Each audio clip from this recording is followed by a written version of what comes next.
Pretty much. By making Yeah. less of it. It's, You know, there's no motion yeah. or it's approved. The way we do that actually is not, strictly speaking, parliamentary procedure.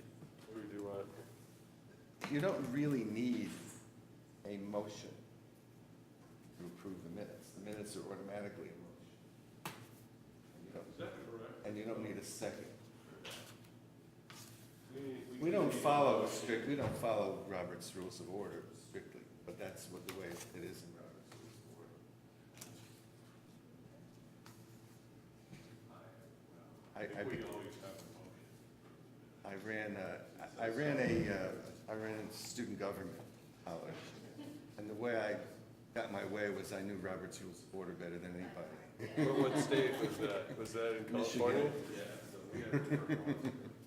Your degree from Michigan. Okay, we can start. Good evening, everyone. Welcome. Our first item of business is approval of the action minutes. I should mention that we have two commissioners who are not here this evening. Tara Rivers is traveling with her family, I believe, and Margie Marks is not well, but hopefully will join us next meeting. But we do have a quorum, so minutes. I need a motion. I move that we approve the minutes from the last meeting, Tuesday, thank you. I second. Okay, all in favor? Aye. Aye, okay. Minutes are approved. Public comment. This is an opportunity for people who wish to address the commission on items that are not on the agenda. And a person may speak. According to the Brown Act, however, we can't have any discussion about new items that aren't on the agenda this evening. So anyone wishes to speak? Come right up to the rostrum there. Hi, I'm with Albany's People Power Group, which is an affiliate of the ACLU. And our group was involved with supporting the passage of the Sanctuary City resolution that the Albany City Council passed in late April and May. A lot of the work which was done by the ACA, Albany Community Action Group, but we were also involved. And since that time, our group in particular has been really anxious to promote and publicize that this resolution has been passed in Albany. And a wonderful video was put out by the City of Albany, but that is, as far as we know, all that's been done to publicize it. And we feel that that's wonderful, but more should be done because the only way that we actually knew that that video had come out is it came out through the an e-letter from the city, but I think a lot of people in the community don't have, may not have access to that. So a couple of the ideas that we came up with, one, we'd like to put a banner up at the corner here at San Pablo and Buchanan. And we've done some work to look into how much that would cost. It's quite minimal, and there are some stills from the video that could be used, but that would be just a really great way to let the whole community know that that's been passed here. We're also interested, so I guess our main request is to know whether this committee would be interested in working on that with us and helping us establish contact with the city and perhaps getting some funding and just approval to put this banner up. We're also trying to make contact with the Albany Unified School District, which is a safe haven school district, but we'd like to help them organize a handout to all students that was actually, a similar one was done in the city of Berkeley in conjunction between the school district and the Berkeley mayor's office, detailing resources in the community, explaining what sanctuary city policies are, and just enabling the community to have kind of a user-friendly document to help them understand the situation better and what their options are. So our interest is in asking whether you would be interested in working with us on that, so. As a matter of information, is there a procedure if somebody wants to put up a banner? Do either of you know? That particular location on city property? To my knowledge, usually it's city banners that are put there. I don't know of a process for an outside agency to put a banner I there, mean, but- we would like it to be a city banner, actually, Right, yeah. right, right. And we did send a letter to an email to the mayor, and this was prior to the video, and it kind of, the conversation ended, she said that's happening, and that was the end of the story, so we just want to continue the story. Let's agendize this for our I think next that's- meeting, yeah. and we can have a discussion. And if the commission wants to recommend it, that would make it a city banner, I think, but we'll see. I think I'd go along with, having it be on the agenda, so certainly. Is it appropriate to ask for the speaker's name so that we can contact? Oh, we got this, Yeah, okay. yeah. Thanks. Okay. Okay. All right, thank you. Anyone else wish to speak?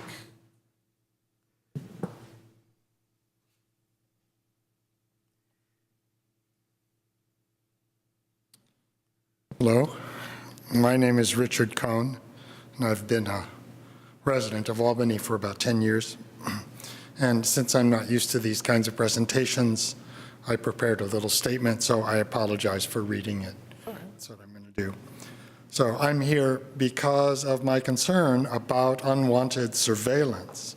And by surveillance, I'm talking about networked video cameras, microphones, license plate readers, drones, stingrays, and other devices that gather information about us without our knowledge. My understanding is that the data collected by these devices is sometimes shared with other agencies, like Homeland Security, the FBI, and ICE, and as well with private companies that provide the equipment. In particular, I'm wondering what type of equipment is in use in Albany and what agreements the city has made with federal agencies or companies that give them access to our data. My concern is that these surveillance measures and the distribution of the resulting data have not been adequately reviewed by our city government. I was inspired to address you today because I learned that Oakland has taken this matter in hand in the past couple of years. The Oakland City Council has enacted an ordinance that requires all surveillance activities to be reviewed and regulated by elected city officials. Berkeley, El Cerrito, San Jose, and other cities around the Bay are starting to take similar actions so that they have oversight of the surveillance activities in their communities. Without such rules in place, these surveillance measures are sometimes instituted by the police department without much oversight by the city government. If this topic falls within your committee's mission, then I'd ask that you please advise me about how we can explore this. And if not, maybe you could direct me to somebody in the government who would be willing to work with me on this. Thank you. Thank you. I just wanted to comment that, without getting into a deep discussion, that this is probably the realm of the Traffic and Safety Commission or the City Council directly, but probably is outside the scope of Social and Economic Justice Commission, unless it pertains to like people being arrested or something, for something like that. But it's probably a little bit either one of those. Does that make sense to you, or? It wouldn't be the Traffic and Safety Commission. No. They don't do any surveillance Okay. No. of that nature. You may want to address the police chief. I would start with Chief McQuiston. I think he would give you a full detail of what activities, if any, that they have. Yeah, in the other cities, it's rather problematic to work with the police, who are usually the ones who are trying to implement these things without oversight. And the reason it might be a social justice issue, the reason that caught my attention is because when, for instance, ICE uses the data, they can identify targets of their investigations and then come into the city. And as well, the FBI uses this information to target people who protest. For instance, the hashtag let's see, one of the recent, I think, I forget which one it was, some hashtag for a activist group was identified as a target by the FBI, and then everybody who used that was targeted. So in this way, that's why I thought it was, and also people of color are disproportionately affected by these measures. So that's why I thought it might be. It seems to me it's as much a social justice issue as anything else. It seems to me we might be able to request information from the city as to what electronic surveillance is going on. Could we do that? Sure, I can ask. Okay. I would ask the police chief, basically, that's what I would do. And see what, because we're a small city, so Yeah, Yes, well, there's not many people to ask. Yeah, I think that he's pretty accessible. He worked really closely with the community in developing the sanctuary city ordinance, and also, I think he also worked with the school district. And there are these organizations like People Power and what's it, Albany Active, I can't remember. Albany Community Action? Yeah, Albany Community Action that worked really closely with the city council and the school board. well, good. Maybe I can try that, and then if that doesn't work out, perhaps I could come back to you.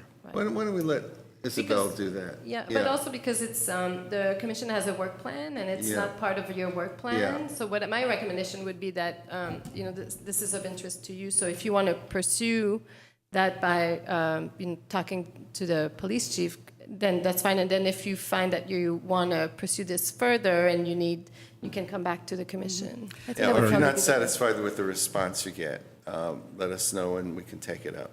But, Wonderful. Is there there's a committee or commission that works directly with the police and fire here, like the public No, works? no. There's no oversight Out of committee. all the 15 different committees. No, right. there isn't a police, But there's a process for the commission to take up a new subject, so it would have to go to council first, and then see if council agrees, then the commission could pursue it, but otherwise, So if you'd like to make the first move, go ahead and do that, and then let us know whether you get what you wanted, and if not, we can take it further. Great. It just, at this point, would be a matter of collecting some information. And I just wanted to say, I know from previous conversations with the police chief, he's sensitive to this topic. So I think Wonderful. you'll be happy with the answers you Yeah. get. Thank you. I really encourage you to contact him directly. Wonderful. Okay, I'll give it a try. But if you're not satisfied, again, just feel free to bring it to us. Thank you. Okay, thank you.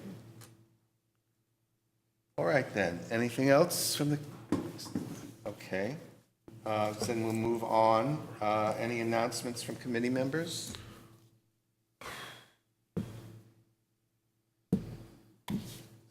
Brian? No. Okay, seeing none. Staff announcements, Isabel? yes, just wanted to remind the commission that there is no meeting in August, and the next meeting is on a Thursday, September 7th, because on Tuesday, the first Tuesday of the month, is a city council meeting due to the holiday. Okay. Noted. So then, presentation. We don't have a presentation this evening, so move on to unfinished business. And the first piece of unfinished business is Allison Mertz. Allison Mertz is the director of the Community Resource Center, recent graduate of UC Berkeley School of Social Work, but long history of involvement in community work of various kinds. She and Isabel have been working together for the last couple of weeks, getting things organized, and she's done an amazing job kind of grasping this rather amorphous thing that we've created and trying to make some sense of it. So I'd like you to meet Allison, and she'd like to say a few words.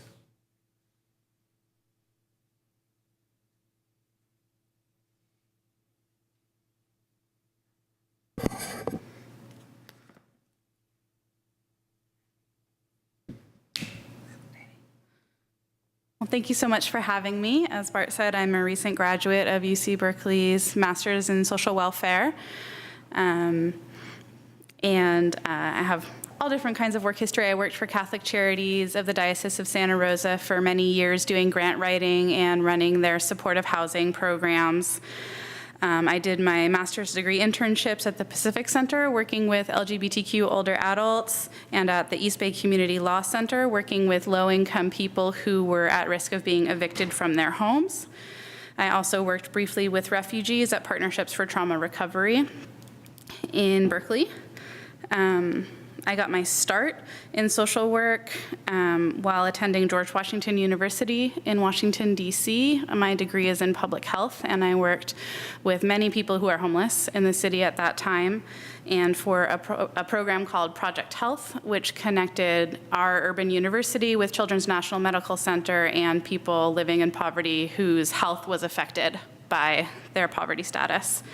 I also served in AmeriCorps in New Jersey, working with homeless men in an area of Patterson, which is in the 6th poorest zip code in the country. So anti-poverty work is my heart, basically. I'm sorry, was that Patterson, California? Patterson, New Jersey. New Jersey. Patterson, New Jersey, yep. So I'm really committed to the mission of the Resource Center, which of course is still in development, but as I see it, this is a place where anyone who lives in Albany can say, I need help, and we'll say, how can we help? And hopefully we can. I've been doing a lot of reading and research over the last few weeks since I started, and I've learned that 11.6 of Albany's residents live in poverty. And there's a pretty wide array and, what's the word I want to use? It's different for different populations. So although only 0.5% of Albany's population identifies as American Indian or Alaska Native, 60% of those are living in poverty. Although only 0.2% of Albany's population is Native Hawaiian or Pacific Islander, 33% of those are living in poverty. Similar statistics for folks who identify as Latino, 22% living in poverty, 12% of those who identify as Black or African American, 9.8% of those who are white are living in poverty. 11% of our children are living below the federal poverty line, and 375 people over the age of 65 are living at 200% of the federal poverty level, which is $24,000 a year for a single adult.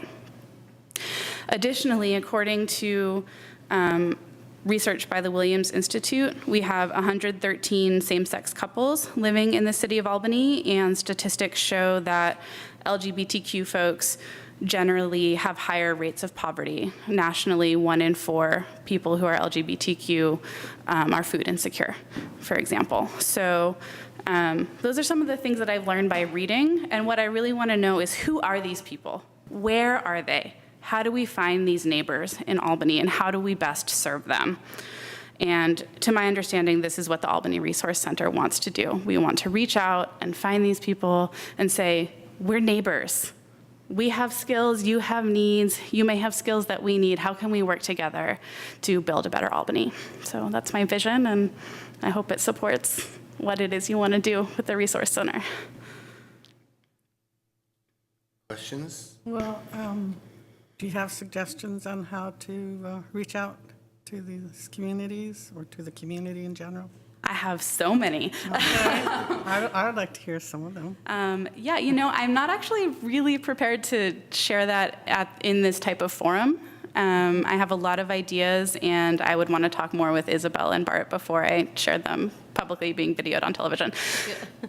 So basically, this is an introduction of Allison, but she'll come back at a future meeting and provide you with more information once we have a plan in place, and Okay. That maybe the center's open and we can give you more information. Yeah, So basically, the planning date for the opening of the center is September 8th. Oh, okay. Oh, wow, that's the day after our next meeting. That's Right. And Allison has been meeting with some of the resource providers, and also we've been looking at where can we do outreach, what groups can we reach, and so there's a lot of planning that's going okay. on and a lot of contact already. Got it. Okay. Good. But I'll be ready to answer that next time. Any other questions for me before I scuttle away? Thank you Okay, so much. So next time we'll have a lengthier discussion about what's going to happen and how. I'm And, excited to hear about it. Yeah, we're all excited to hear how it begins and who comes. Alan, yeah, you want to say something? Go ahead.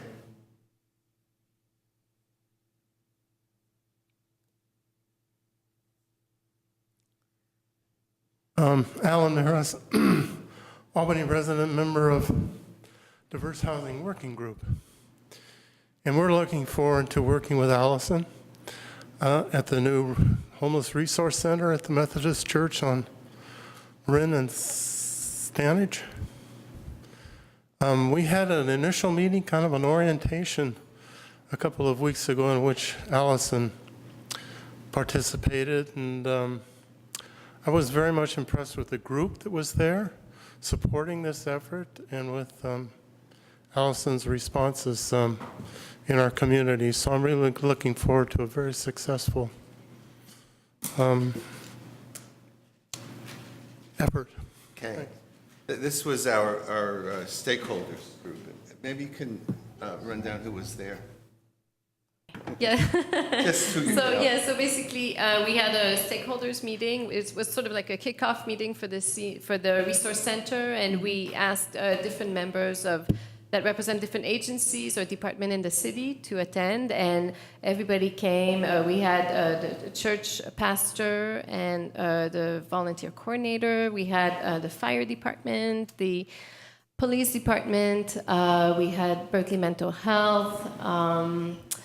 UC Village, the school district, Belmont Village. So a number of agencies were represented, and we had a fruitful discussion, lots of good information shared, and everybody was very supportive of the Resource Center and are looking forward to being part of it in one way or the other. Yeah. Allison's been doing a lot more than reading.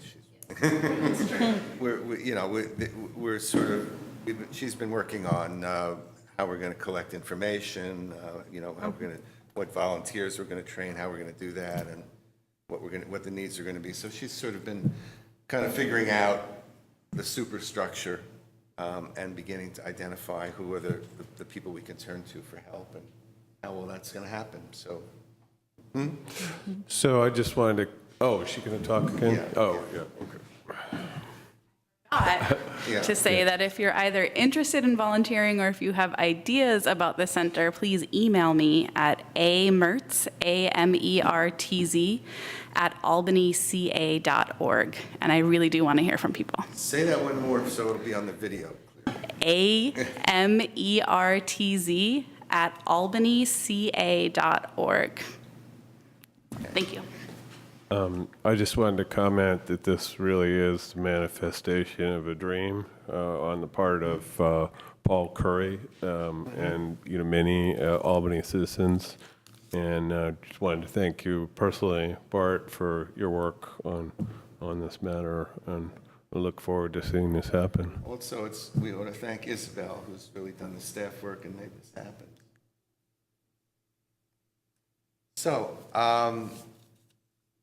we're excited, and soon this will be a reality, and we will see what kinds of needs there are, and who has what kind of needs. We know that there are lots of people in Albany who have needs and know where to go with them. And this will be the beginning of responding. So, thank you very much, Allison. Much of the meeting tonight will be a soliloquy by Jeff Bonds. In 3 parts. Pray for him. And the first piece of that, we asked Jeff if he would provide us with an overview on progress on the housing element of the city's general plan. Jeff. Yes, thank you, Mr. Chair and Commissioners. To recap for you, I have fairly brief PowerPoint presentation that will just guide us through the status of our housing element. And of course, at any point, if you want to interrupt with questions or comments, I'd welcome that. First, just some background and context for the housing element. It is a state mandate. It's part of our general plan. Every city in the state is required to have a general plan that lays out policies across a whole wide range of subject areas: transportation, safety, land use, parks and recreation, so forth. And one of the elements, one of the chapters, an element is a fancy word for chapter, is to address housing needs. And the housing element is technically a separate document than the rest of the general plan. It is required to be developed and maintained on a specific schedule, an 8-year, and currently an 8-year planning schedule. Our plan was approved in 2015 and runs through the year 2023. For better or worse, the requirements, the format and the requirements of the housing element are established by state law, which makes it very comprehensive, but sometimes a little hard to read. It's a little clunky, but there's a lot of good information in it. If you're ever looking for information on the city's demographics, to my knowledge, it's probably the best single document to pick up in terms of, say, 2010 census data, that kind of information. And although it's now, some of that data is 7 years old, Albany doesn't change a lot, so it still gives, I think, a good insight into what's going on in the community. The most important part of the housing element from a policy perspective is it requires the city to establish where our share of the region's housing needs is going to be located in the city, and ensures that the policies and programs that are needed to help make that happen are in place. And then finally, the document is subject, it's the only planning document that requires state approval. So when we, the city council, approves a housing element, we then send it off to the state for approval, which they did for our document in 2015. As I mentioned, the key part of the housing element is to identify what our share of regional housing needs are and where it's going. It starts, it's an economic and demographic calculation that starts at the state level, and the demographers look and project population growth, and then they assign it to different regions in the state. Within each region, the Association of Governments then comes up with a formula and assigns a specific number of housing units to each city. In our case, the assignment was 335 units. So basically, the housing element says, here's places where we can accommodate within this community 335 units. It also identifies the share of units by income type for different households. So as you see on the screen, our share of very low income units is 80, 53 for low income, 57 for moderate, and 45 above moderate. This is where the effectiveness of housing elements starts to break down, because although these numbers of units are identified, there isn't the funding provided to help create those units. And since almost all housing in California is developed by private parties, it also doesn't mandate that private parties build this housing. Nonetheless, if there are organizations that have a site that is identified in the housing element, this gives them the ability to move forward in getting city approval very quickly if they wish to. This is a brief outline of the contents of the document. Again, it's mandated by state law, so it's a little bit of a hard read. I apologize for that, but we're just following the rules here. The document looks at first how we've done in the past. What we do in this Chapter 3 needs assessment is really an evaluation of the census data and other statistical information on the needs of the community. The fourth chapter is where these 335 units could go. The fifth chapter are what are some of the issues that are keeping us from achieving those goals. And then the sixth, and the one that we really use now on a more regular basis, is the goals and policies and programs and actions that we should be implementing over the course of this 8 years to help bring this housing to fruition as much as possible. The site inventory, again, is the key part. We have 20 sites that have the potential, we believe the potential for at least 406 units. This is a fairly conservative estimate, and depending on the type of housing and the size of the units and so forth, we probably could actually build more. We also believe, and we're seeing, in fact, as you'll see in a second, that second units or accessory units are really where more affordable housing is happening in Albany today. And I've got some brief statistics on that if you're interested. Most of the future housing development in the city is going to be along San Pablo Avenue, some on Solano Avenue, and perhaps some in the R3 district, which is the higher density residential districts kind of on the west side of the city. I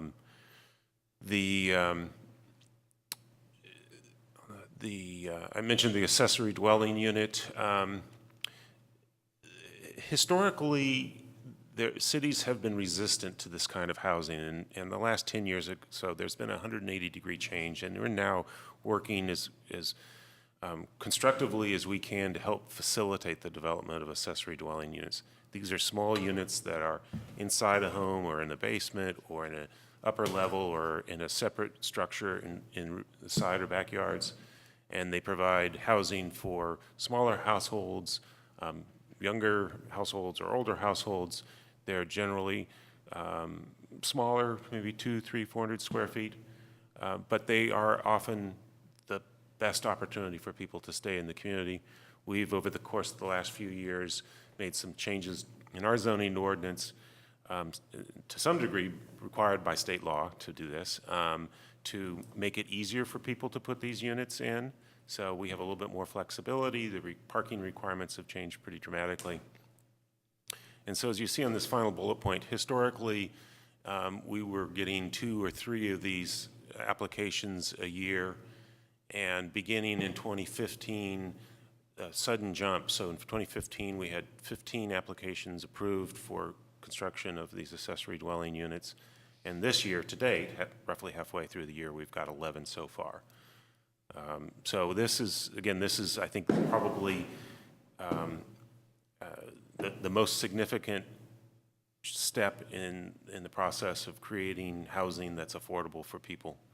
Now, they're not affordable by law. They're just smaller, and the market is making them a little bit more affordable.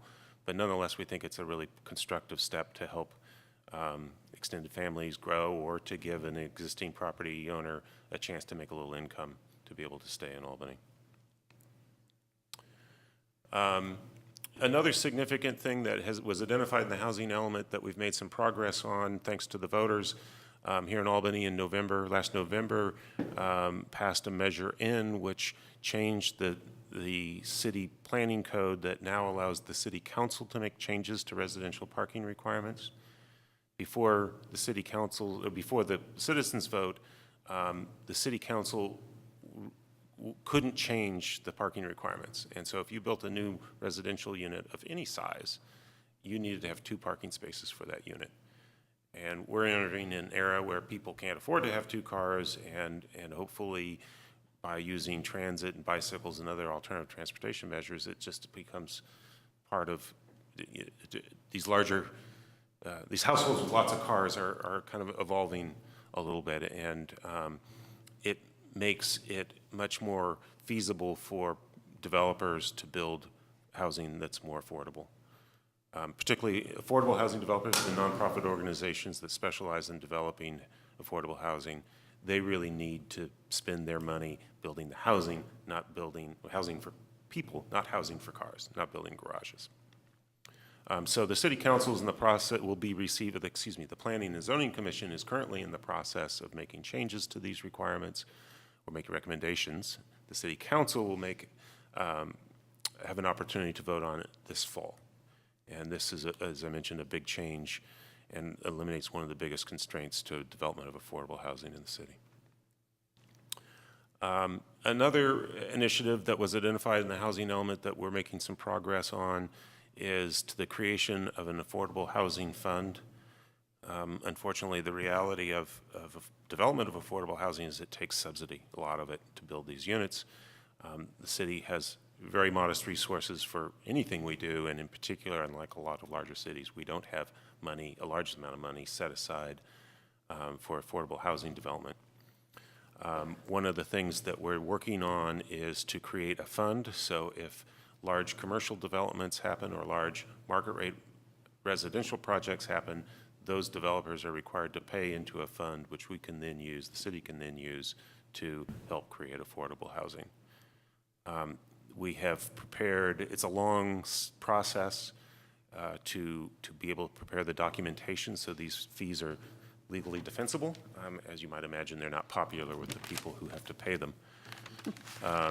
So we've completed what's called the nexus fee study, which is the documentation that provides the legal defense for the fee program. The Planning and Zoning Commission has reviewed that document, the City Council's reviewed that document, and now we have direction to prepare the actual ordinance and the fee that will implement that. And again, that's something that we want to get completed this fall, and that will start generating some money. As we get other kinds of development happening, we'll get some money that goes into that fund that we can then use for housing. A few other things I'll mention that we're making some progress on. We have, in large part, the housing stock in Albany is in pretty good shape, but there are, in every neighborhood, 1 or 2 homes that are in pretty horrible shape. And it requires city intervention, legal intervention, to get those units, the property owners, to do something with those units. And we've had some success with these in the last year. So there was a property on Talbot, the 700 block of Talbot, that will be changing hands here in a week or two. There was a project or a home on Cornell, 1000 block of Cornell, and another one on the 500 block of Ramona.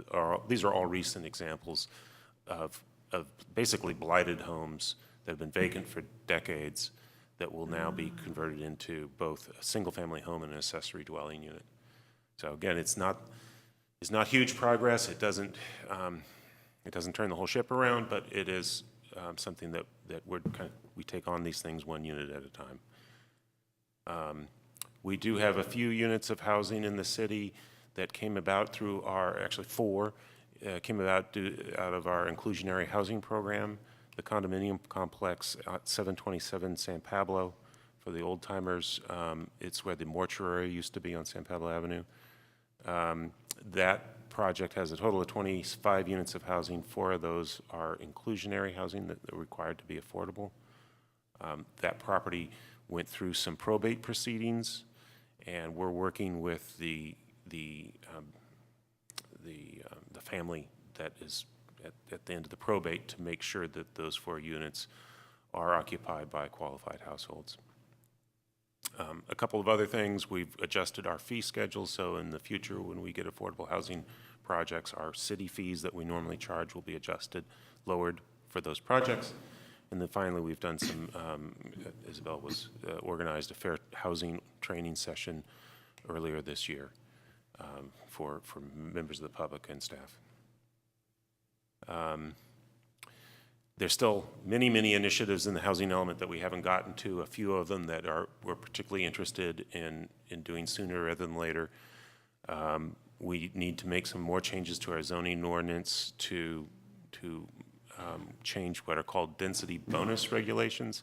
And basically the way this works is if for people who want to build affordable housing, they can ask for adjustments. It's called density bonus. I'm sorry for the lingo. I don't know why it's called that, but they basically get a little bit more flexibility in zoning requirements, and that's a state mandate. So if you're building affordable housing or senior housing, you can ask for this density bonus, and we need to change our zoning ordinance to reflect that. There's also been in various forums and for various different reasons discussion about doing some planning for San Pablo Avenue and creating some guidelines and plans so that good projects can happen on San Pablo Avenue. And certainly part of that vision important part of that vision is that the projects, or part of the projects at least, be affordable. And then finally, we don't know what we're going to get out of the state legislature, but there is a lot of activity this year related to affordable housing. And according to the League of California Cities that monitor these things, there are at least 12 bills that are very active right now in the state legislature that will change either funding available for affordable housing or require us to change our process so that there are less barriers to the development of affordable housing. We don't know what's going to come out of that, but there will be something that we'll need to work on at the end of this year or early next year. Be happy to answer any questions. You. So most of the units in the last housing element, the units that were built, mostly were really the university housing, right? So That's right. as I made it out, we only actually built 26 units ourselves that weren't the university. Is that more or less? It's probably a little, you're talking about the period it would have been from Yeah, like the 2000. last 7 years. Yeah. It might have been a little bit more than that, but not a lot more. I think, Yeah. I think your math is probably very close, if not Yeah. right on it. Yeah. I mean, it's sort of,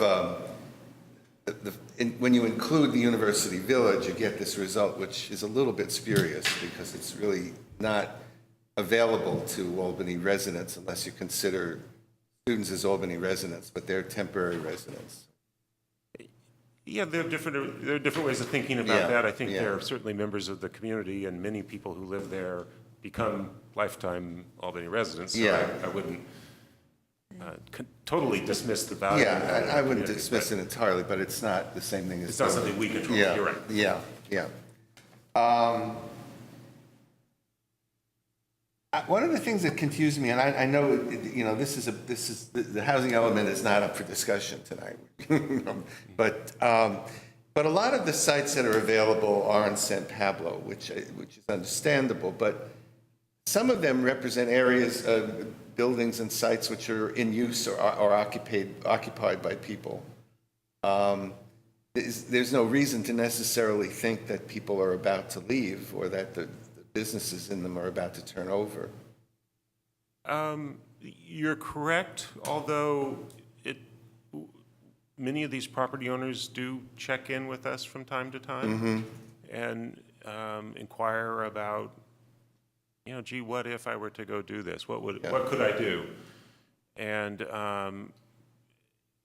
they often, that's usually an informal consultation. I don't know that I necessarily want to name who they are publicly, but several of those sites are, the tenants' leases may be coming up, and the property owners see the opportunity to do something different that would be more in line, I think, with the longer-term vision of that we're talking about, of more housing, more affordable housing. What about the frontage road area? Why isn't any of that included? In Cleveland? Yeah, Cleveland and East Shore? yeah. Well, there is one property that's an potential opportunity site. It's not identified as an opportunity site here, but the city owns a portion of, a piece of property at the corner of Cleveland and Washington, and it's just south of the Pierce Street Park, which is now under construction. That's a potential, now there'd be lots of different opinions about what should be done with that, so I'm not saying that there's any conclusion about that, but one of the range of alternatives would be to develop some housing there. The challenge is, anytime you get close to a freeway and railroad tracks, there are there are air quality issues that need to be taken in consideration. Diesel trucks, diesel trains, and so we get a conflict between public health policies which say stay away from the freeway, stay away from the noise, stay away from the air quality, and the need for housing. The second consideration and the second advantage to San Pablo Avenue is the availability of transit. But the problem, as a resident of Madison Street, so San Pablo is the main route that I use. With the senior building, and then El Cerrito has a number of sites, and during the rush hour, San Pablo Avenue is becoming increasingly impossible to use. So I'm just concerned that if we're not careful, we could really have a bottleneck there. And there was, you may remember some years ago, I think probably before your time, there was some discussion about redevelopment of San Pablo Avenue and building larger buildings with parking lots in the back. And it sort of began to look like a wall through the middle of the city that would separate the two parts of Albany. So I'm just concerned that if we do all of our development on San Pablo Avenue, that will have a negative effect on that area. And it seems to me there are other areas of the city that potentially could be developed, even though they tend to be the higher rent areas, the higher cost areas, and they often tend to get excluded from housing elements for that reason. We would entertain any site that anyone believes that would be satisfactory for planning some housing. Every site is controversial. There are pros and cons, certainly, and I'm aware, you're right, it was before my time, but I'm certainly aware of the history of some of those discussions about intensifying development on San Pablo Avenue. And that's a real thing, that we all experience San Pablo Avenue, and the traffic is real. Although there are some transportation things we can do to fine tune that. Yeah, but it's about to get a lot worse with the El Cerrito project, just about completed. And I just wanted to interject with a kind of a follow-up question. So my understanding, this document, this housing element, we're not saying we're actually going to build houses at this site. We're just saying we're meeting the state mandate that we have a place to build houses. We're not saying we're going to build them there. Is that more or less correct? Or? You're correct, although there are some state legislators who point out that that's the problem, is that the plans only say you could and it doesn't make it happen. And the big regional problem that we're seeing is that because it's not happening, and it's not just an Albany thing, it's almost all over, the Central Bay Area is more and more people live further and further away, and so we're seeing the traffic congestion and sprawl and air quality issues that go associated with that, and quality of life issues for the people who have to drive 30 or 40 or 50 miles to work and back because they can't find anything nearby. Kathy, did you want to? I'm reading this Housing Goals, Policies, and Programs, Chapter 6. It seemed like there were so many different facets of development that were addressed, like conserving the small town ambience while creating all this other housing. And it's just, I was thinking, gee, how do we do that? It seemed like it was a little contradictory. But that would be wonderful if we could. But I had that same image that Bart had about, some kind of huge strip malls along San Pablo, and that certainly wouldn't, maintain our small town ambiance, and it would, create that wall effect. So I would be concerned about that too. But on the other hand, San Pablo is kind of utilitarian as well, and we have all those garages, and so it's not a real cozy place like when you're on Solano. If we could do something to make it a little cozier on San Pablo, that'd be great. But I also had a question about the Albany Hill, the 11 acres. Where are those 11 acres that they're talking about? It's just south of the high-rises, the Gateview condominium high-rises. Okay. So it's on the west side. It's on the Pierce Street side, and a lot of people walk by there and think that must be part of a public park. It's actually private property, and it's, as I understand, it's owned by an extended family in San Francisco, a bunch of cousins or something that have inherited this property and passed down through generations, and it has been on the market for sale in recent years. So it's likely, I would imagine that there would be a development proposal there sooner or later. So why was it listed as unqualified on the? At this point in time, we didn't need to put it in, and I think it's a fair observation for many people that maybe that should be an open space. Now, we can't afford to buy it right now, I don't have, you know, but Now, is that part of that bill that was passed some time ago, that, isn't there like a tax on residential property? It's a very small tax, but it goes into this fund to buy property on the hill to create the park. there is, forgive me, I don't remember the measure letters, but the citizens did pass a measure to raise money for Albany Hill acquisition improvements, but it's not enough for a parcel of this size. It's not enough, but could it be enough? That's what I'm wondering. I mean, at some point, could the funds accrue so that I think that measure doesn't any generate any more money. The citizens now are just paying off Oh, the they're debt. The citizens approved it, we borrowed a chunk of money, now you're paying through your taxes the. So, what is, do you know what they're asking for that property? I don't know, okay. it's 11 acres, so it's a pretty substantial Big chunk piece of of- property. Must be worth I a just lot. got paid. Oh, the rumor I heard is it was a family in Hawaii Yeah. that owned it. There've been lots of rumors. Yeah, You heard that here, I think. we've never had any contact with the owners, but we have had contact with real estate brokers representing the family. So if that was to be pursued as a park, or part of it to become part of the Albany Hill Park, that would be the Park and Recreation. Right. And And there would probably be a very healthy debate over what the trade-offs between spending money on a park and spending money on affordable housing. so that might go to the Planning Commission then. That and the city council, of course, Yeah, yeah. okay. And you know, there was some discussion about design, and didn't the Belmont get some kind of a waiver for the height? Yes. Of there? So is that in the works to change the height of what's allowed?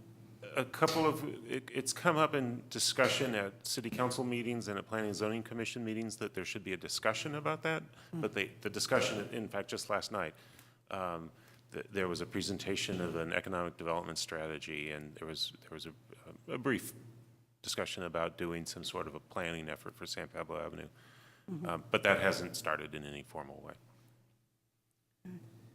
On the in-law units, as I was reading that, it seemed to suggest that there would be parking required for those in-law units, additional parking. Is that the case? Not anymore, Okay, that's gone. yeah.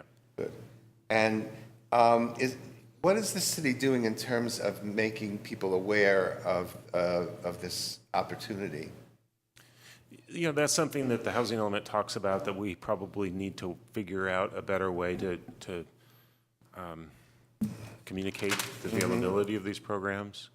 It's something that I think in general we're not really, it's not our skill set to kind of market our programs like that. But it's, right now, I think it's mostly word of mouth. Yeah. Or just the households facing the reality of a youngster growing up or a parent growing old and having to figure out what they're going to do, and this jumps out as an opportunity. Yeah, so I mean, I think most people are not aware of it, and I know a lot of people in my age range who are trying to figure out how they're going to stay in the city and are overhoused. Right. You know, it'd be good to do some outreach, I think, to that population. I think outreach in general, because I was reading about a lot of these different programs, like the energy programs, and I've lived in Albany. I'm one of the people who originally lived in the village. I moved there in 1974, and I'm still here in Albany.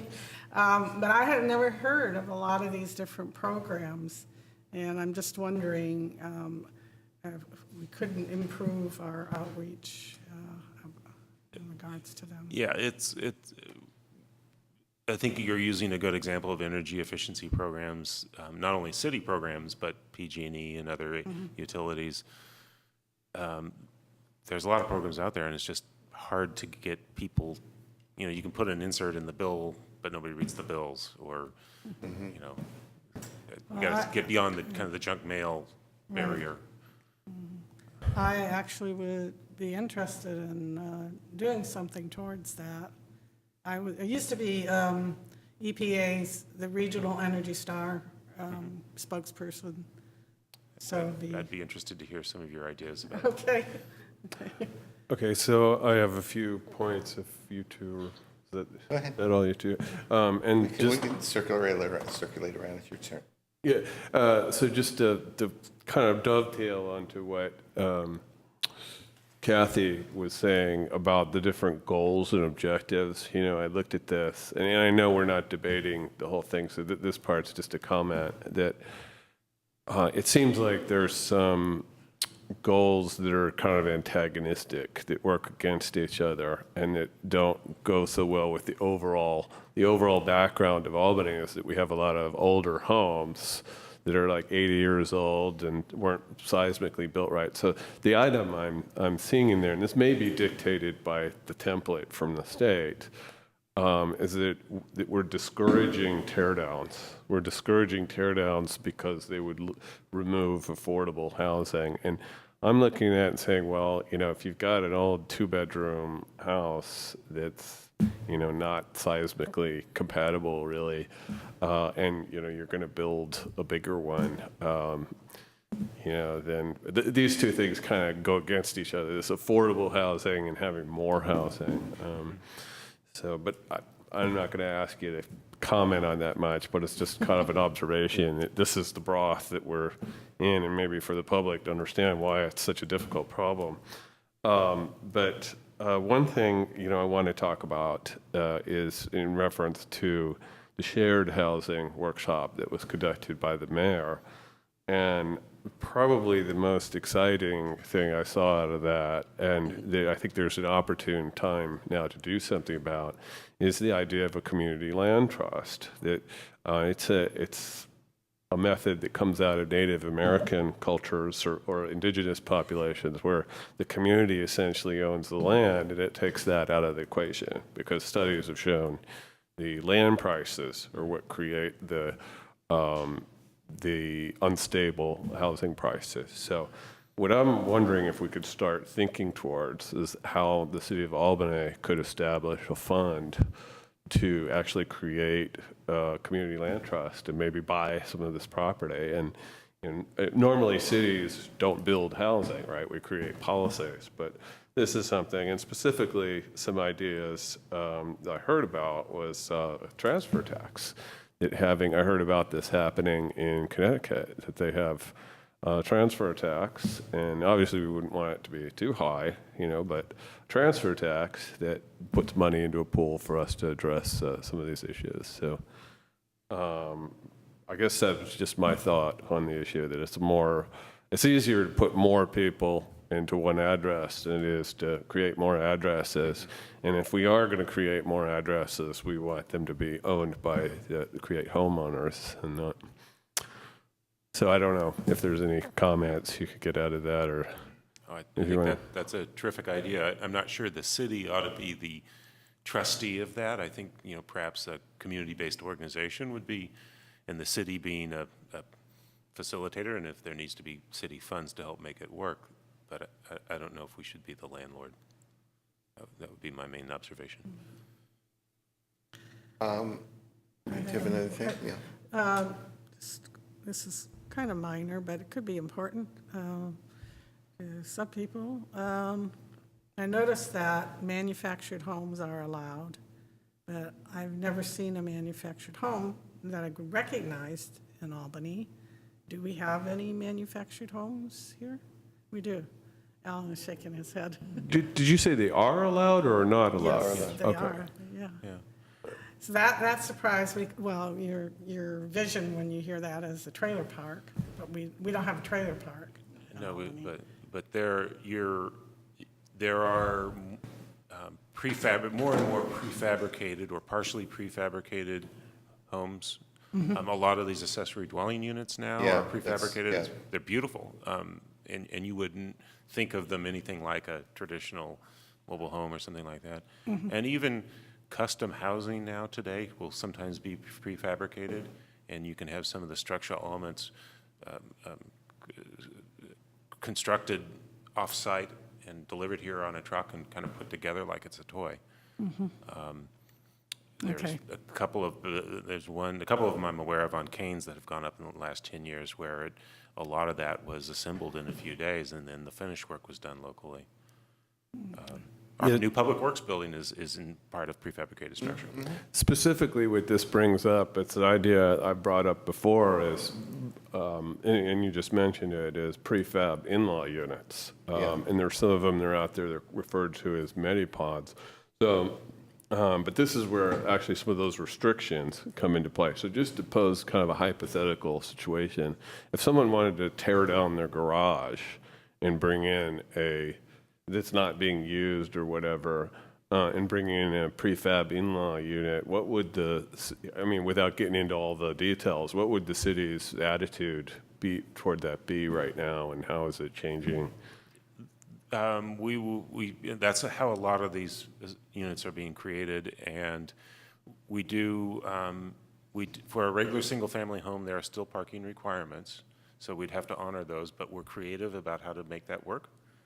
And so we sit down with people on a one-on-one basis and visit their homes and say, well, work with their architects, and okay, if you put a long driveway is just fine for parking 2 cars, then perfect. And then if there's room left in the side yard or the rear yard for the accessory unit, great. Most of the time we can figure something out. Sometimes on a really small lot it just doesn't work, but on most of them it does. Mm-hmm. So we do have a few empty lots in Albany, so you could theoretically place a prefabricated home on one of those lots. Saves a lot of money. Yeah. It does. That's what I was thinking. If you owned the lot. You have to buy the lot, but, yeah, 11 acres on Albany Hill. Well, We do need to move on. I just want to ask one of the things that's interesting about the structure of the housing element is that housing for seniors and affordable housing are seen as 2 different things, but there obviously is often an overlap. And so we have built some senior housing, that is the Belmont Village, but it's certainly not affordable. Right. And I'm hoping that if the city approves further construction for seniors, that we would look toward that being affordable housing for seniors, since we now have unaffordable housing. Right. Are any of those units, I keep talking to people, in fact, in Berkeley, who keep telling me that, oh, yes, some of those units are affordable. None of them. So this No, runs that's what I into thought. the Costa-Hawkins law, which you're familiar with. The cities can't require rental housing. You can't require what's called inclusionary housing on rental projects. And so senior housing are generally rental housing. The Belmont Village is an example. It's a rental housing project. So we weren't able to require that there be affordable housing in that project. We very much did everything we could to suggest it and wanted to problem solve with it, but that's not their business model, and we didn't have any legal leverage to require it. It still serves an important function to those who can afford it, in terms of keeping people in the community, and particularly in their phase in their lives where they need a lot of care. So I think it will be successful, but it's not going to be for people who can't, There's preference given to people from the university community. Is there also preference for Albany residents? Yeah, I'm sorry, I don't know the details of how it works, but yes, if they're, I think it's something to the effect of, if there's a waiting list, kind of get to the front of the waiting list. But I'm sorry, I don't know the details of how that works. Anything, anyone in the community want a question on just on the housing element now? 'Cause we're going to talk about affordable housing later. Alan Maris again. This was in his presentation, so I hope it's okay. What is considered the income level for the very low income housing? What's the number? I always get this question, so I have it ready to go here. I think it's around 24,000, but I'm not sure. So a 2-person household, this is a year ago, but it's close. For a 2-person household in Alameda County, it would be $39,000 would be very low income. Wow. So you could build houses not for the homeless and still meet the requirement for your housing element. Right. I mean, that's virtually, well, a third of that is something like $1,000 a month, and there's very few, if you look at 1/3 of the income being for housing and whatever, there's no homeless person that's going to be able to come up with that and still, so my concern is how we're going to address the homeless under this. I suppose you can go below that, but You can have there doesn't seem to be subsidized much leverage for that. housing. The way that generally gets dealt with is subsidies. What? Subsidies we rather pay than for rent. You're both talking at once. I can't understand. I'm saying one of the ways you can deal with that is with subsidized housing. So you can subsidize that base rate. And then we can talk about that under the Measure A1 presentation that's coming? We may, but I'm just saying, in response to your question about how do you house homeless people if it's $1,000 a month, the way you do it is by subsidizing. And that requires a source of income for Yeah. the city, a revenue, and we potentially have one, I hope, Transfer tax. coming up. Well, we've done some of that. Well, we currently have a transfer tax, and Lower it's transfer relatively tax. high. You could dedicate it, but, yeah. Thank you. But no, the city did provide some subsidies for housing Yeah. for the homeless population from the bowl. Yes, Yeah, yes. Through the work of BFHP, Albany Project Hope. we have access to the BFHP resources. Well, actually, the city council And the city uses council, general yeah. fund to subsidize housing for people who are homeless. So that's about 40,000, is that what I remember? Depends on the year, but this year there's $15,000 available. 15, 15,000. Last year we had 25. yeah. And in total, I think the city council has put forward, I think, $75,000 so far in housing subsidies Over 3 or 4 years? Okay. since 2013. And that does help with existing housing then? It Well, allows it them to helps stay to in existing house housing? people who have no income and Sure. need to have their rent subsidized until they get back on their feet. So it's like HUD's Section 8, sort of, yeah. Okay, thanks. But it's temporary. Yeah, and it's not enough. I mean, no one would argue it's Yeah. enough, but that's how it gets done. I also just wanted to mention about the advertisement of discount programs and tax exemptions. We've done a little bit of work on that. It's on the city Yeah. website. There's Right. a table created that outlines all of the discount programs available to Albany residents. And we did do the postcard mailing on the tax exemptions. So we're doing a little bit of that. And then the website, the city website, has been upgraded, and there is a resource directory in there now that we'll be working on.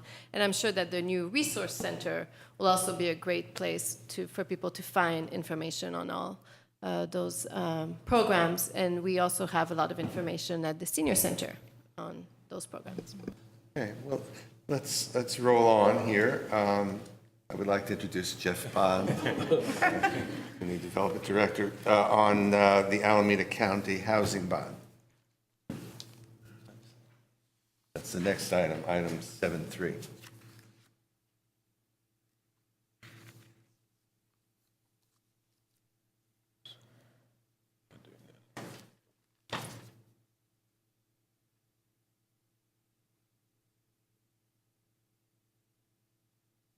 So this is an update on what's going on. I'll mention it now and again at the end. We're planning to give the city council a update on this at their next meeting, which is going to be a special meeting date of July 31st. It will be a study session that starts a little bit earlier than their normal council meeting time. We're not sure exactly when it would be. So if you're interested, check back on the webpage or call in to find the start time. But this is a brief overview where we're still working on what we'll be doing for that meeting on the 31st. To give you an update, Alameda County Measure A1 was a November 2016 countywide bond measure that was approved by the voters. It allows the county to borrow $580 million upfront, and then the taxpayers will pay that off over a number of years.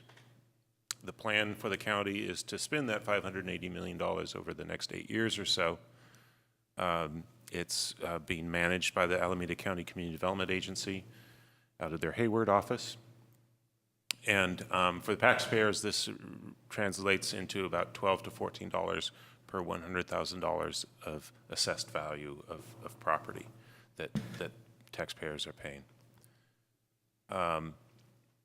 The rental housing program is the big part of this bond measure. It has, and which is, of course, the most important element, because for most people who are in need of affordable housing, rental housing is really the most practical type of housing available to them.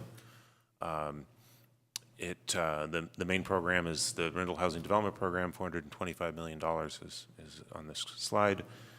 They also have allocated $35 million for use in opportunities, kind of a shorter-term fund to respond quickly to opportunities if a piece of property becomes available on the market, or if there's a piece of property that's an existing project that is affordable, that may be that people are living in are at risk for displacement. So it's a kind of a more flexible, quick source of funds. The county in the bond measure came up with a formula to distribute funds in a couple of different ways. First, every city gets an allocation of funds based on the assessed value of the city and the population. In Albany's case, our allocation is a little over $2.5 million. We've had basically 3 years to come up with projects to use these funds. In addition, we're part of the North County Regional, sorry, typo there, a regional pool of funds that has $89 million in it. And in this case, for these funds, we're competing with other projects in Berkeley, Emeryville, Oakland, and Piedmont. And Berkeley, Emeryville, and Oakland in particular have a lot of projects in their pipeline. So the competition for use of these funds is pretty stiff. The criteria that these projects need to meet, and this gets to Mr. Maris's comment a few moments ago. First of all, 20% of the units need to be available for households with incomes less than 20% of the area median income. So this is very, very low income, and I think kind of getting into the range of people who are homeless. These units require a substantial subsidy. Essentially, there's very little income from the households to pay for rent. Just one question, Jeff. 20% of area median income, which area are we talking about? Alameda County. Okay. Thank you. The projects must remain affordable for 55 years. Cities are required, if a project is to occur, the city where it's going to be located needs to contribute some sort of financial match, whether money or donating land or reducing fees, that kind of thing. One of the challenges for every city, and particularly Albany, is that construction is expected to start in the next 3 years. And this is a challenge, but also I can understand where they're coming from. The voters have passed this bond measure. The county wants to see results from the bond measure. We're in a housing crisis, so they want the monies to be spent as aggressively as possible. And then the funds, the county funds that come from this bond measure need to be matched by other sources of funds. So as a general rule, the county A1 funds are no more than 25% of the project costs. So it's leveraging a lot of other monies, particularly most affordable housing development projects, new affordable housing are built using federal income tax credits is the big source of funds. That would be expected to cover a big chunk of the project. And then finally, for projects that are built, there needs to be operating funds committed to serve the target population, so that once it's up and running, the people who live there have the services they need to be successful.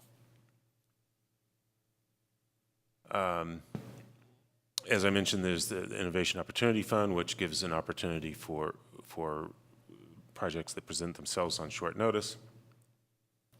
And to kind of summarize what we know about it so far is, again, as I mentioned, they're really seeking to have an impact on immediate housing crisis, and they want to spend the money as quickly as possible.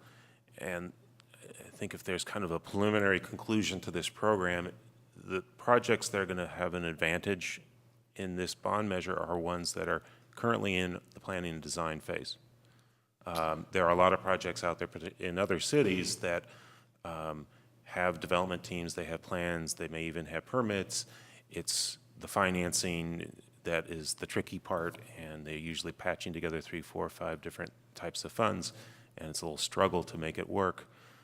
There's a lot of uncertainty in the affordable housing tax credit world right now. Those tax credits, the value of those tax credits depend on what the federal tax rate is, and we're entering an era of uncertainty about a lot of things in the federal government, including tax reform, tax changes and tax rate changes. So there's some anxiety in the affordable housing world about all that. So I think in large part, the projects that are going to, as I mentioned, going to be using these funds the most quickly will be the larger housing development projects that are sponsored by affordable housing development companies. Bridge Housing is one, SAHA, I forget what the acronym stands for now. Satellite Affordable Housing, thank you. They were a merger, and I kind of lost the names. And there are a number of others that are doing these kind of projects throughout the East Bay that will be looking at these. So we don't have anything specific to announce here tonight. As I mentioned, we have the meeting coming up on the 31st, where by then we hope to have a little bit more information to share both on the program and a strategy about how we can explore the use of our base allocation of $2+ million. There was a presentation last year where some affordable housing advocates came in, and there were, and some of those represent nonprofits that are in this. Were they here partly because they had an interest in building something? Was this a presentation to your commission or the city council? No, to the city. I don't remember if it was part of a city council meeting. Are you talking about the affordable housing workshop? Yeah. That's what I was referring to earlier with Yeah. the community land trust and all that. So There were a couple of different things that have been done in the last few years. With respect particularly to this program, Linda Gardner, who is the director of housing for the county, made a presentation last fall sometime to the city council.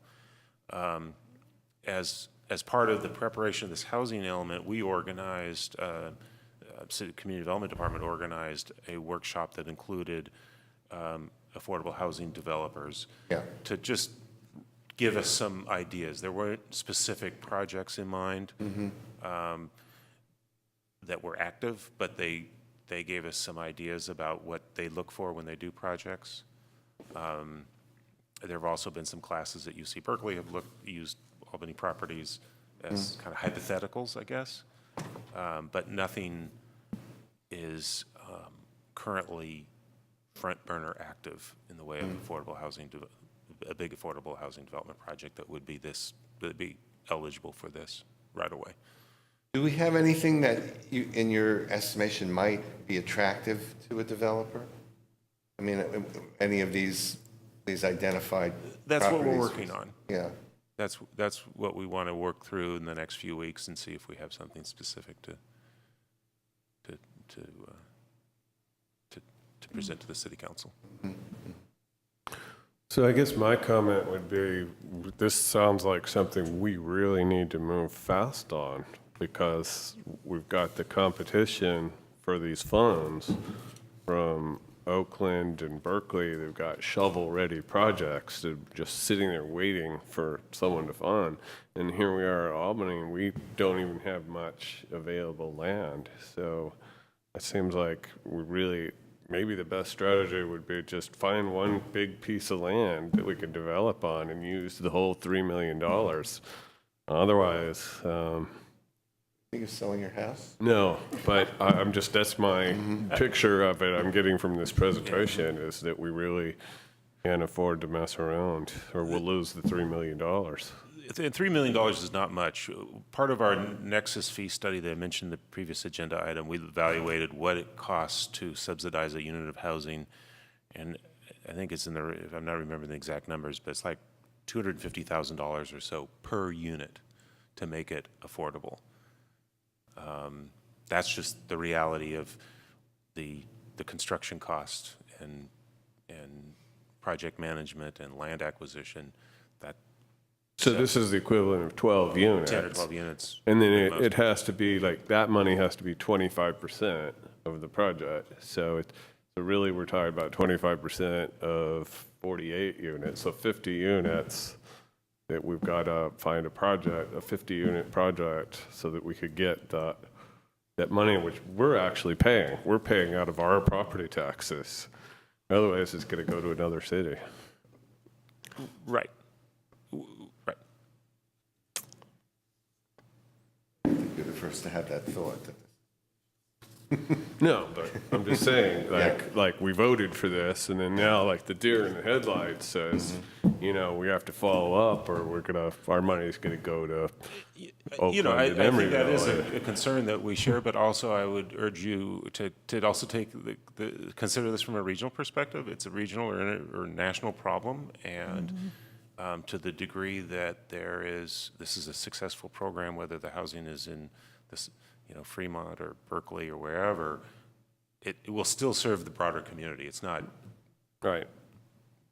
We don't want to waste the money here. 100%, yeah. Serve someone equally as needy a few miles away. I'm kind of echoing, I think people in Albany would have the expectation that this money's gonna go to Albany if it's available, and they'll be pretty disappointed if we can't use it, so. No, I think, I think most of us who've looked at this problem understand that it's a regional problem. It has to be addressed on a regional level. There are places that have more space than we do. That's a big problem. We pretty much built out here. Anything else on, yes, Alan? Go ahead. You have to come up. Yeah. Procedures and policies. So Alan Maris again. Let's see, I have several concerns. When did the 3 years start?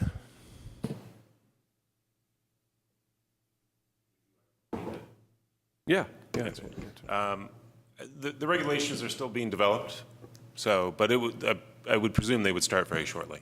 When? Very soon.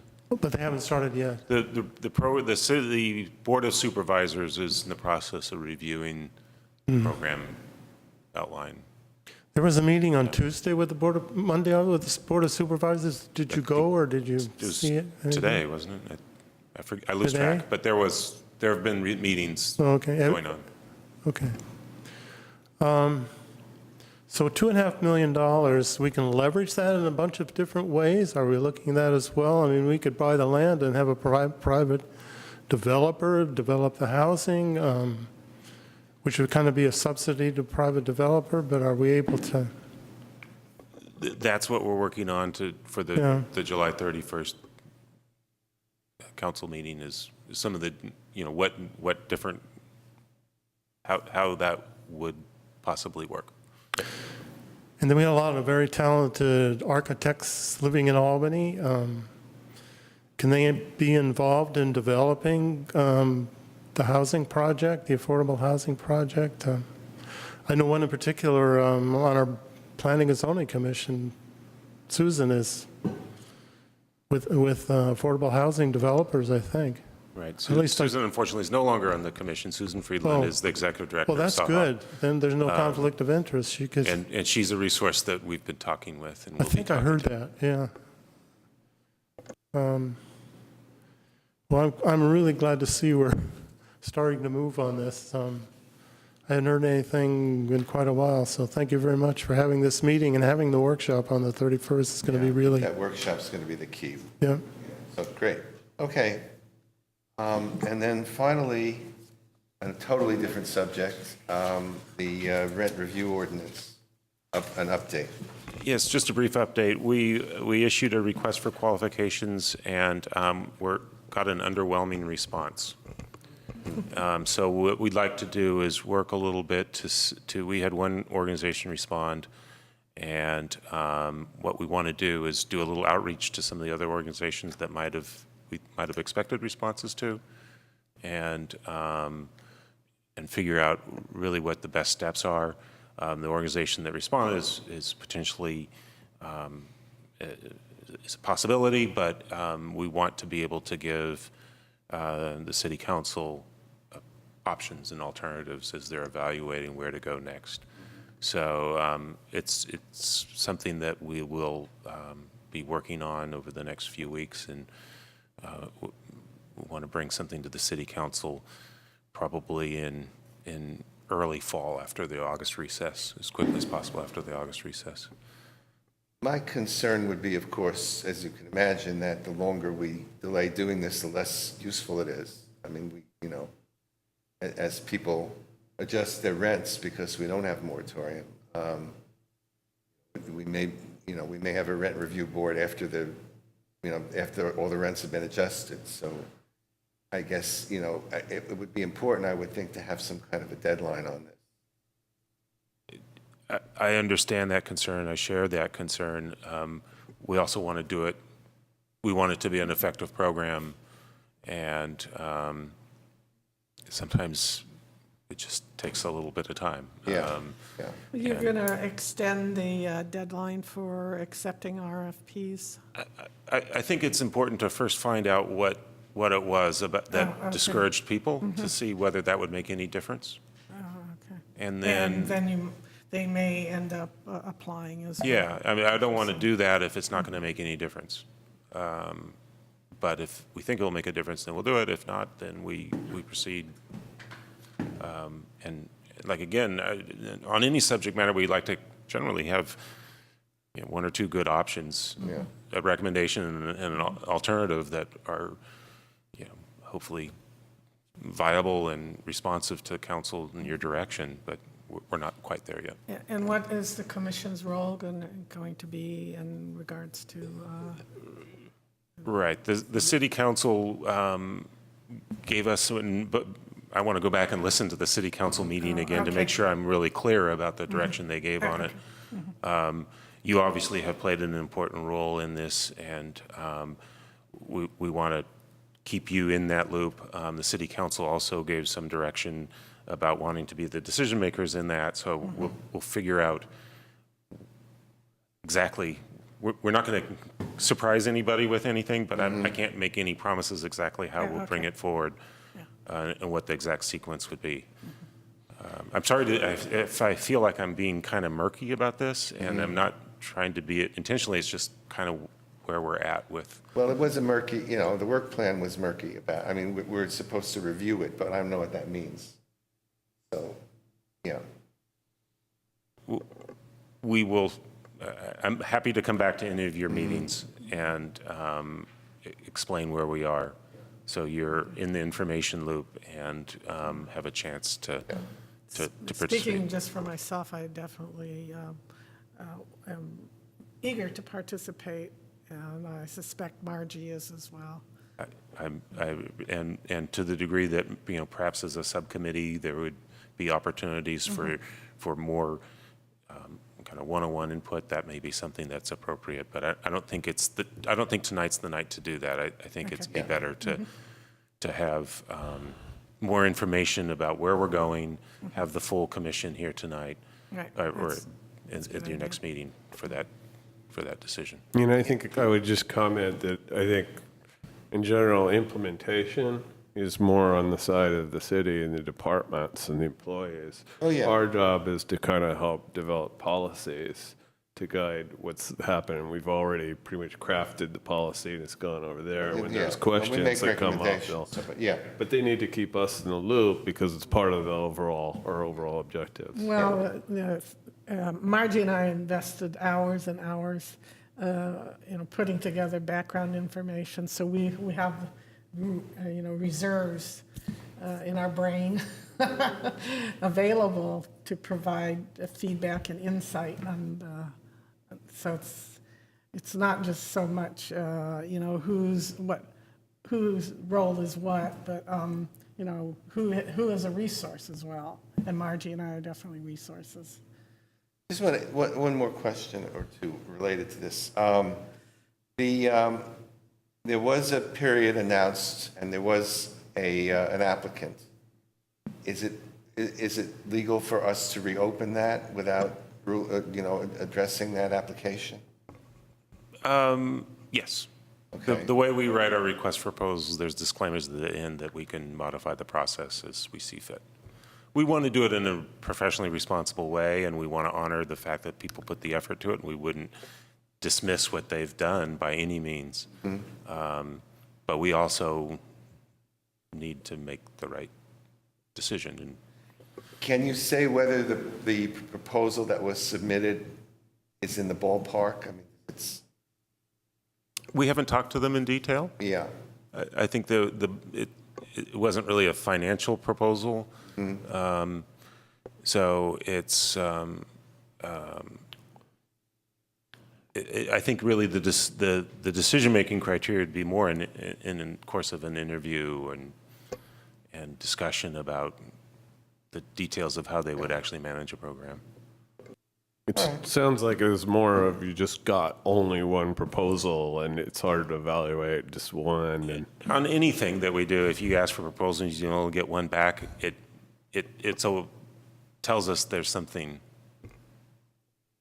that we need to understand better. The organizations that you informed have already participated in similar projects? That's what I want to reach out to them. Yeah, okay. So it might not have been their beer. Yeah. Who knows? Okay. If it's as simple as our outreach wasn't good enough, we can do better. I don't know. Or they're too busy, or they're not interested, or Maybe whatever. it's not a business that people want to be in. So, Yeah, maybe they're not making any money in doing it, or, who knows? Okay. Anything else anybody wants to? Yes, Al.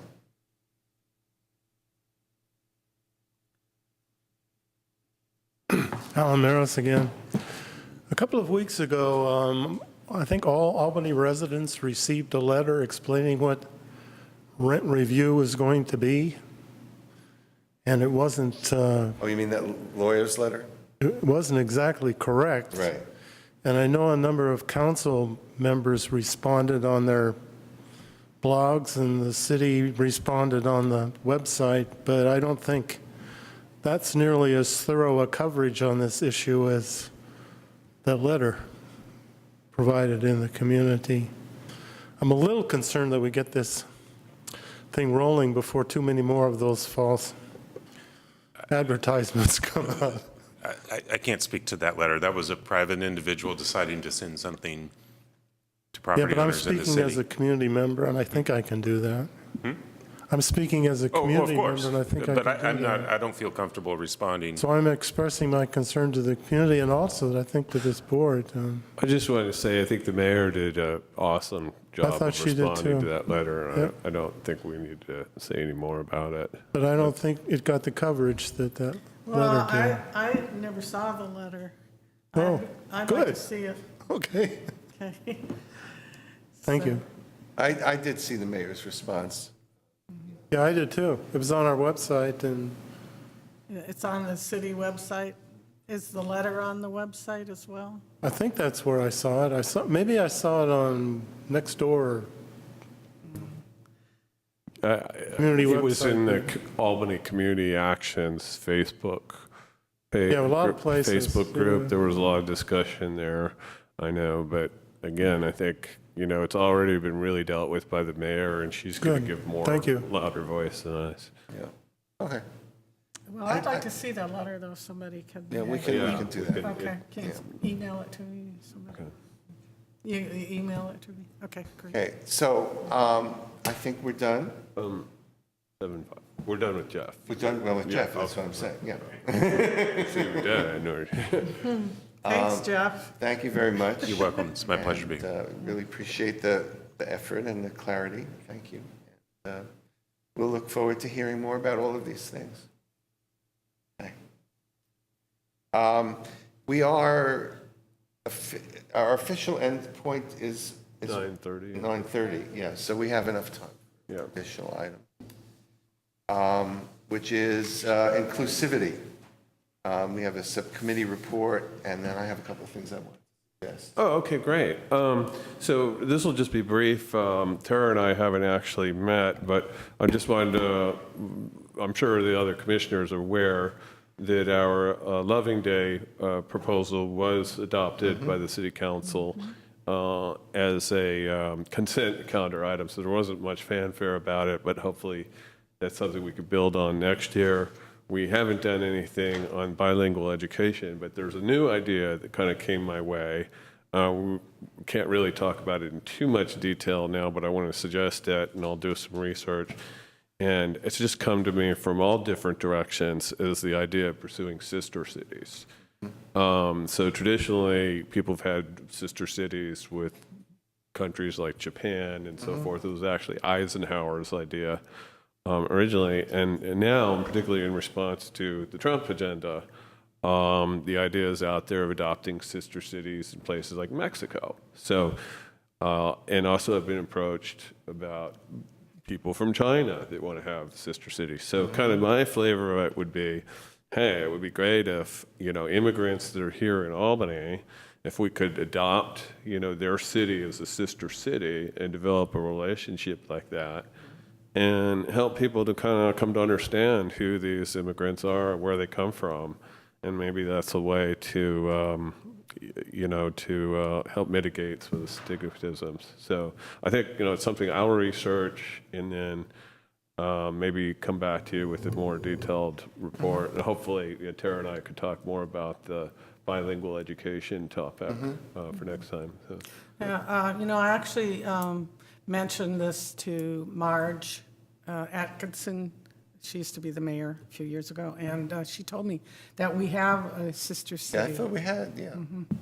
Now, whether it's located in California, I can't remember which city it was. But It's China, isn't it? Did you say in California? I said whether or not it's located in California. I can't be sure. Oh, I'm talking about sister cities Yeah. that are in other countries. But Yeah. it may be in another country, so we need to check to see what I we're doing. looked it up and I didn't see that we had any. I know Berkeley had. Do you know by any chance, Isabel? No? No, I don't. We did, I believe, and I believe it was China, but I think that this is one of these things that just sort of gets forgotten over time sometimes, things get passed, but then nobody remembers, and, so I'm not sure it matters really at this point. Well, if no one knows about it, that matters. I'll talk to Marge Yeah. and ask her again.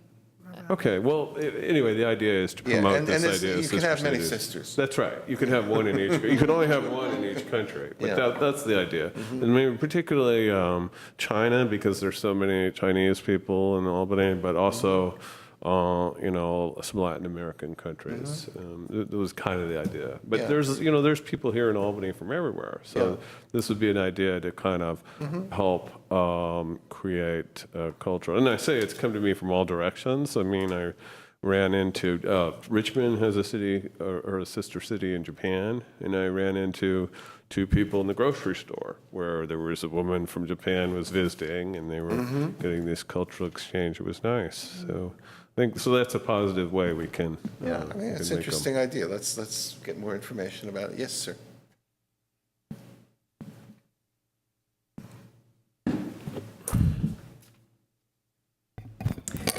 Hi, my name is Robbie. I'm an Albany resident since 2007.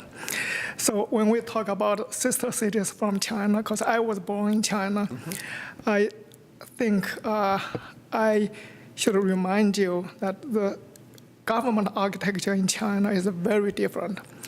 Even very small cities have huge government that has seemingly limitless resources. So if Albany was to build a sistership city in China, it's better to set the expectations right. Otherwise, they probably could create like a special communities for sisters city, and they would overwhelm the city of Albany with activities or proposals. So that's probably something to be well mindful. That sounds like a very helpful caution. Yeah, that's good input. And I was actually approached from someone about trying to match us with cities in China. But I think one of the particular issue about China is the issue of Tibet and Taiwan, because we also have people from those countries. So it's going to be a thick topic, and I know, and there's a process too. Yeah. What I've heard is you have to kind of go shopping, you have to go visit, and Well, find the out fir- it's a good yeah. place to send your kids too. The That's first, a- and the first thing, of course, is to get permission of the council to even, so right. we can investigate this, but then Right. we're going to have to go to the council first and say, do you want to do this? So, so it would be a long process, but good, okay. Anything else at this point? That's what I have. Okay. What, you said you had some ideas. I do have some ideas. I was thinking about how do we break this issue down so that we can work on it? Because our charge is to encourage inclusivity, but that's a very broad kind of direction. And so I was thinking about what are the categories of inclusivity? And this is what I came up with, which is just a thought. I just want to put this out as a beginning for conversation that I hope we will have perhaps more at the next meeting.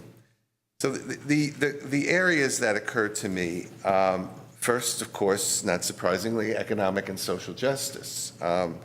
In terms of inclusivity, that would include issues of immigration, access to resources, housing, healthcare, issues of discrimination, issues of culturally appropriate services and staff, employment, fairness. There's a whole bunch of things to me that fall under the cluster of social and economic justice in terms of inclusiveness. Then there's a cluster that I would call social cultural. How do we foster interaction across the community? How do we invite more participation? How do we have culturally relevant events, cross-cultural events? How do we create a more welcoming atmosphere generally in the community for newcomers? And then political. How are people able to participate in the political life of the city? Do they, can we encourage people to attend meetings, to serve on commissions, to come to the council? For employment at the city, how do we get, more inclusivity at that level? And then educational, school participation, the atmosphere in the schools, those issues. And I was thinking that if we sort of maybe at our next meeting explored those and identified maybe 2 or 3 of those clusters to work on, that we might then in the fall have a community open forum where we would invite the community in, perhaps have a couple of initial speakers, and maybe get people into groups to help us, to think about, for example, in the area of social and cultural inclusiveness, what are the challenges and what might be some of the strategies that we might adopt so that we can come out of this with something specific and help the council really to figure out what is it that they mean when they say inclusiveness, so that it's possible then to see whether we've actually done anything. So that's what I was thinking. So I'm just putting that out there for your reaction. Yeah, I think that's a very, very good idea. That's a good idea to have something like that. The cautionary note, and it's a funny situation that we're in as this commission, and I think it's unique, is that our scope is so broad, yet we're 5 people. So looking at this one topic, we're not going to be able to do everything. No, so right. what I'm looking for is like low-hanging fruit items. What are the small items that we can do to make a big impact? Now, I think what you're suggesting is a good way to draw some more of those ideas out of the community. So it's a great idea.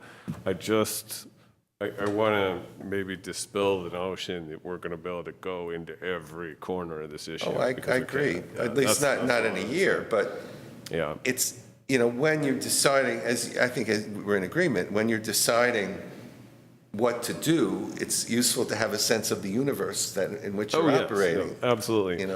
On the other hand, there are some things you can do without having that understanding Yeah, of the universe. and we've There's some done things so. we can identify Yeah. that are just everyone's going to agree they're good ideas, and we're going to move forward with them. So, I think that this is good. It's more of a long-term draw. And I also would point out that this issue is really something that requires help from other departments and other commissions in the city. So particularly, I think it might involve Parks and Recreation. Yeah. And like for the Loving Day idea, we can't really do much with this without like some sort of celebration. So I think this is awesome. It's not something that the commission can organize on its own. It's more, it's going to require a lot of help from the staff and from city council and maybe other commissions. I agree. But if we can approach people if we're clear about, what it is, what the domain is that we need their cooperation with, and the council can as well. If the council can say, well, this is kind of the structure of what we want to approach, then they may assign different pieces of it to different commissions. And also, I wanted to there was a lady here that spoke during the public comment period. And she specifically spoke about Sanctuary City, but I think, something to agree of. Some cities have this big arch when you come into town, and something, like Albany, all are welcome here, would be a great thing to do. But then that's, an expenditure, Public Works is involved, so, those are all, I think, ideas. So I think this is a really good idea. And what do you think about this, about organizing a workshop and? We are organizing a forum as part of this meeting and having speakers and engaging the community on what inclusivity means to them, and I think that's all very, very good ideas. Well, I'm thinking, actually, the way he discussed it, it may have to be a separate event, because our meeting, we have an agenda, we've got things we've got to go through. I mean, this would be the meat of it. It sounds like a 3-hour meeting. We could set aside a meeting. It's just structurally easier Yes. if we use our meeting rather than do You could something. start earlier. You could start a little bit earlier and finish a little later, or, well, I mean, we can talk about the logistics of it. You mean once kind of the way the city capture- council has the Exactly. closed Yes. session, so Yeah. have a meeting start at 6:30 and Yeah. have an hour. And that it sometimes goes- they have a workshop in their meeting, like, they're having this workshop on affordable housing. And especially commissions sometimes have workshops as part of their meetings, and it's the entire meeting. and I'm also through. looking, and I'm seeing the turnout here. At this time, it doesn't seem to work for people. So I vision like the city's had these workshops on a Saturday. So like, I'd see like a Saturday workshop would be something where we could really get people out. And Well, we don't have to decide this tonight. yeah, that's right. Where are you, Ken? Well, I think we've kind of been working around what we're going to do for quite some time now. We keep coming back to it.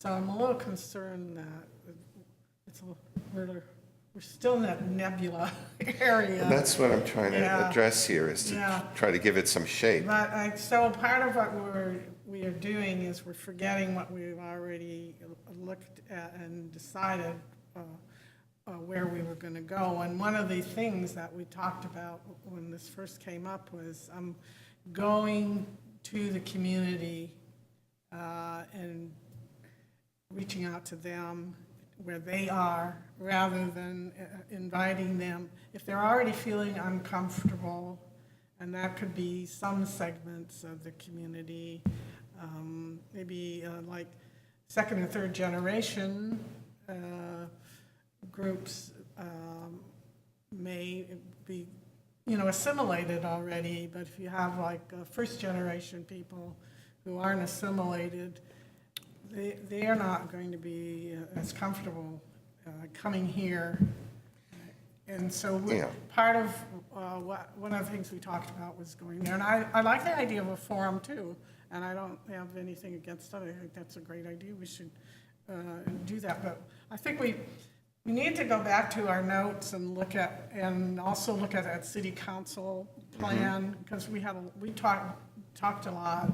So I'm just worried we're kind of spinning our wheels a little right now. Well, I see what you're saying. I mean, I think it's, as I say, I think if we can clarify what is the domain here, what do we mean by inclusiveness? Begin to identify what it is that people want within those areas. And I think before we would have a community forum, I would want to go out and meet with these groups and invite them in, not just put out a general invitation.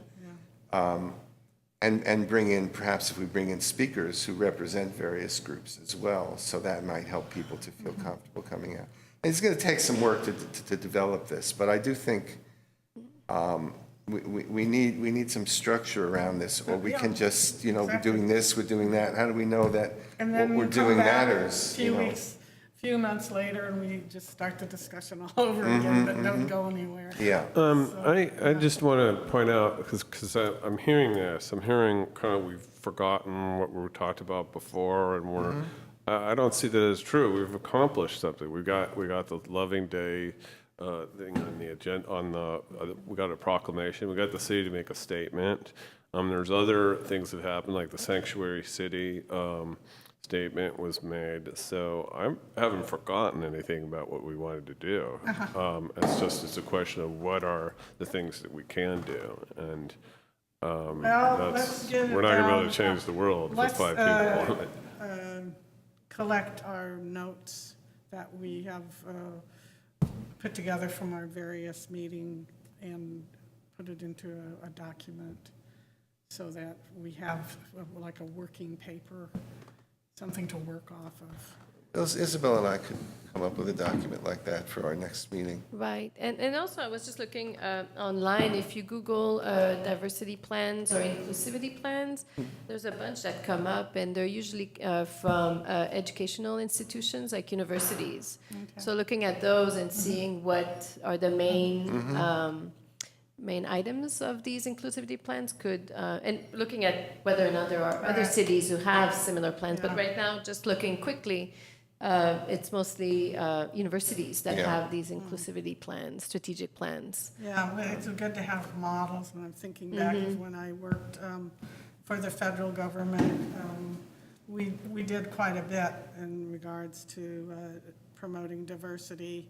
And one of the things we did was almost every month we were celebrating a certain ethnic group. We would have like African American month, we would have Asian and Pacific Islanders month, and then we would always have, like at the end of the month, a dinner with entertainment, singers and dancers from that particular ethnic group.